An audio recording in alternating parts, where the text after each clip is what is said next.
Ballots are still being counted, but Cambodia's election is already in dispute. The opposition leader is rejecting the results, alleging that up to 1 million people may have been deprived of their right to vote. There are too many irregularities with far-reaching implications that has distorted, if not reversed, the will of the people.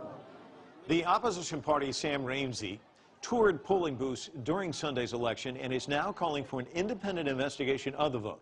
Preliminary results show that his party captured 55 of 123 parliamentary seats, a strong showing against the Prime Minister's ruling party, but not enough to win a majority. Here with more insight on the Cambodian elections is Joel Brinkley. He's the visiting professional in residence at Stanford University's Department of Communication. Also the author of Cambodia's Curse, The Modern History of a Troubled Land. We want to welcome you back to the show, Joel. Sam Rainsy, you just heard he's contesting this. He says that he's calling for the creation of a special committee. He wants it to include representatives from both parties as well as international experts to investigate these alleged incidents of massive poll fraud. Is that likely to actually happen, do you think? I don't think there is one chance that Hun Sen would agree to any kind of special committee to investigate the election. There has not been a clean election in Cambodia since the United Nations left in 1993. In that year, Hun Sen lost, but he arranged for several provinces to secede from the nation and form a new nation unless he was named co-prime minister.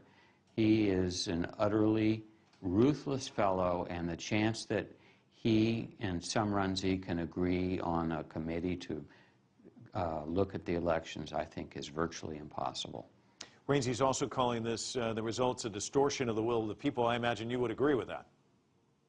Well, as I say, there has not been an honest election since. There is credible evidence in this election that a number of people went to vote and found that their names were not on the voter rolls.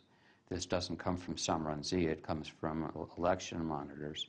And that other people came and found that somebody else had already voted in their name, undoubtedly for Hun Sen. Most of the election manipulation is done before the polls open. Opposition candidates are forbidden to appear on television or radio. And Hun Sen's people generally go around the country and offer bribes and threats to people to vote for the Cambodian People Party, which is his party. The deck undoubtedly stacked against him, as you just described it. Why would you say the opposition did as well as they did? I mean, they really ran a very effective challenge given the information you just given us. Well, for one thing, this is the first time that the 2 or 3 opposition parties have united as one.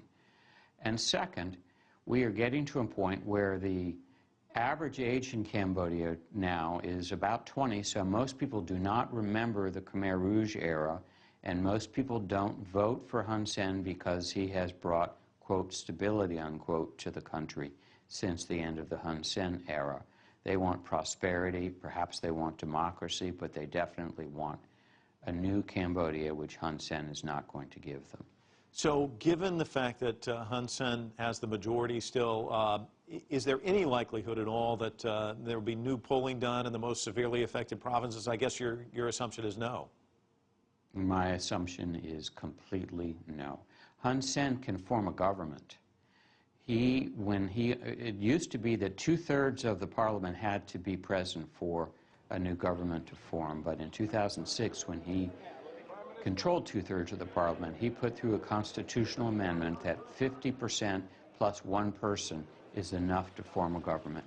He controls all the levers of power in the country, including the National Election Commission and all of the courts. He can form a government and not worry about Sam Rainsy. Okay, Joel Brinkley joining us from Stanford, California tonight. Thank you so much.